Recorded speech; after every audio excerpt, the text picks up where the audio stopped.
Pemirsa, apa kabar? Saya Jonathan membawakan Warta Berita PTS tanggal 19 Mei. CWB mengeluarkan peringatan hujan deras untuk wilayah Hsinchu dan Miaoli. Hujan yang turun di Hsinchu sejak dini hari menyebabkan banjir di sejumlah tempat. Mobil, motor, dan rumah warga tergenang air. SMA Siangsan mengumumkan kelas dihentikan selama 1 hari. Taoyuan juga dilanda hujan petir menyebabkan pemadaman listrik di lebih dari 10.000 rumah tangga. Derasnya hujan membuat pintu garasi rolling penyot dan semua perabot di lantai 1 terendam air. Warga Hsinchu yang menderita kebanjiran setiap hujan deras mengaku pasrah dengan kondisi banjir. Ketika hujan agak reda, warga segera mencoba menyelamatkan sepeda motor yang terendam dalam air lumpur. Ada juga yang mencoba memompa air keluar rumah. Hujan deras turun di Hsinchu pada tanggal 19 pagi. Biro Cuaca Pusat atau CWB mengeluarkan peringatan hujan deras pada Hsinchu dan Miaoli. Hujan yang deras dan cepat ini melebihi kapasitas drainase kota Hsinchu dan menyebabkan banjir bandang. SMA Siangsan mengumumkan tutup 1 hari dan banyak ruang bawah tanah yang masih tergenang air. Terowongan banyak tanah jalan UNPI kota Hsinchu masih tergenang air. Pagar jalan yang macet karena sistem peringatan yang rusak membuat banyak mobil masuk ke terowongan dan terendam banjir. Pemerintah segera mengerahkan pompa air untuk menyusutkan banjir.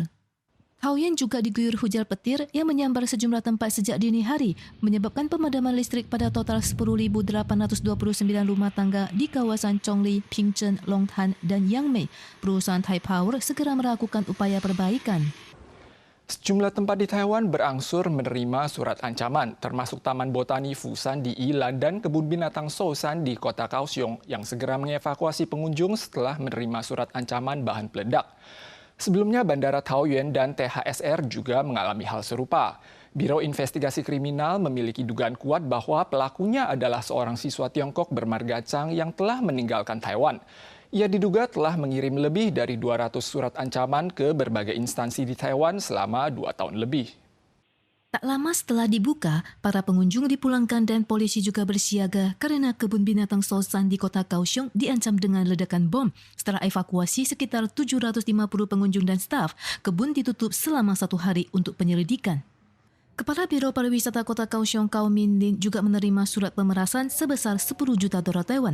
Dalam surat juga mengancam akan memasang bom di pagoda naga dan harimau. Pada hari yang sama, Taman Botani Fusan di Iran juga menerima 2 ancaman yang menyatakan akan meledakkan bom pada tanggal 18 dan 19. Untuk itu, taman ditutup selama 2 hari. Setelah penyelidikan, polisi tidak menemukan barang mencurigakan. Banyak instansi menerima ancaman dan intimidasi beruntun seperti NPM, sekolah, taman laut, bandara Taoyuan, kereta api, transportasi umum, dan bahkan lembaga pemerintah juga tidak luput dari ancaman. Pihak kepolisian mencurigai seorang pria bermarga Chang asal Tiongkok yang telah meninggalkan Taiwan sebagai tersangka. Hal ini membuat legislator mempertanyakan tanggapan Kementerian Kehakiman atau MOJ yang dianggap hanya tinggal diam tanpa pengendalian. 他不配合我们有什么应运作为？就有一些困难点的地方了哈，就两边的配合就涉及到两岸的这个互动关系。好，那基本上呢，我们是透过各种管道都会在处理中了。 Statistik Badan Kepolisian menunjukkan pria bermarga Chang terkait dengan 235 kasus sejak September 2011 hingga Mei tahun ini dan ia telah diburon. Selain itu juga telah meminta Badan Keamanan Publik Tiongkok untuk melakukan penyelidikan dan memberikan peringatan. Menteri Pertahanan Amerika mengonfirmasi dalam forum pernyataan beberapa hari lalu bahwa Amerika akan segera menggunakan wewenang kepresidenan untuk menyediakan bantuan militer tambahan kepada Taiwan. Menurut laporan media asing, gelombang pertama adalah peralatan senjata yang mencakup rudal jarum dan amunisi presisi sebesar 500 juta dolar Amerika. Untuk meningkatkan kemampuan pertahanan Taiwan, Kongres Amerika mengizinkan Presiden Amerika menggunakan wewenang kepresidenan untuk menyediakan peralatan senjata sebesar 1 miliar dolar Amerika kepada Taiwan melalui UU Otorisasi Pertahanan Nasional 2023. Menteri Pertahanan Amerika juga mengonfirmasi akan menyediakan bantuan militer besar kepada Taiwan. Menurut laporan media asing, gelombang pertama bantuan militer cuma-cuma sebesar 500 juta dolar ini diperkirakan akan mencakup rudal jarum dan rudal lembing. Namun Menteri Dewan Urusan Veteran Taiwan menilai bahwa bantuan militer gratis ada harganya. Dalam rangka mempromosikan wisata nasional, mulai besok warga yang menggunakan tiket elektronik di 45 rute transportasi Taiwan Tourist Shuttle akan mendapat diskon 50%. Kedepannya, Biro Pariwisata juga akan menambah rute objek wisata baru agar jumlah penumpang dapat pulih segera bertahap ke posisi sedia kala.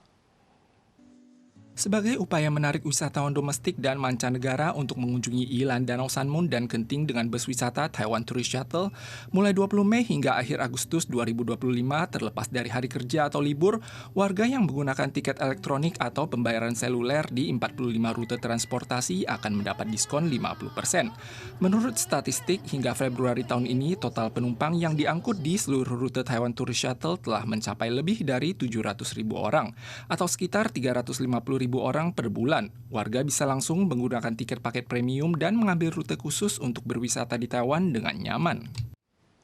Wisman yang berkunjung ke Taiwan mengalami perubahan drastis pasca pandemi. Statistik pihak operator menunjukkan bahwa sejak akhir Oktober tahun lalu, turis Korea telah menggantikan Jepang sebagai sumber wisman terbesar, dan turis dari Singapura memiliki daya beli paling tinggi. Sedangkan atraksi yang paling populer adalah Gedung Taipei 101 dan Museum Istana Nasional. Menurut survei perusahaan e-commerce, sejak pembukaan pintu negara pada Oktober tahun lalu, turis asing paling sering menginap di daerah perkotaan Taipei dan New Taipei, disusul Taichung, Kaohsiung, dan Tainan. Sementara objek wisata masih terpaut pada Taipei 101, Museum Istana Nasional, Joven, Taroko, dan Gunung Alisan. Turis Korea paling gemar makan kuliner Taiwan, turis Jepang masih doyan sama Joven, dan jejak kaki turis Hong Kong paling luas menyebar di segala penjuru Taiwan. Sedangkan turis Singapura memiliki daya beli paling tinggi. Para pengusaha pariwisata merasakan dengan jelas kembalinya Wisman. MOTC juga mengumumkan target 6 juta turis datang ke Taiwan. Namun manajer utama maskapai Storax Chang Kuo-wei menyatakan Taiwan kurang memperhatikan industri pariwisata dan masih di bawah Singapura. Pakar ekonomi James Xie yang baru saja mengunjungi Thailand juga menyebutkan dukungan pariwisata Taiwan kalah dari Thailand. Sementara pakar pariwisata berpendapat pengembangan industri pariwisata masih butuh banyak investasi. 泰国的例子可以让台湾，我觉得我们的政府去思考一件事情，就是我们会不会对观光的关心其实也太少了一点。 Pakar mengambil pasar malam sebagai contoh. Pasar malam Thailand mengalami banyak kemajuan dalam beberapa tahun terakhir yang penuh karakteristik dan bersih. Papan arah juga telah diinternasionalisasi. Sedangkan pasar malam Taiwan tidak mengalami banyak kemajuan dan tidak berada di bawah naungan Biro Pariwisata. Oleh karena itu, visi yang lebih tinggi dan pengelolaan lintas instansi diperlukan untuk meningkatkan industri pariwisata secara komprehensif. Pemirsa sekalian, sekian Warta Berita dari PTS. Kita soal lagi di lain kesempatan. Sampai jumpa.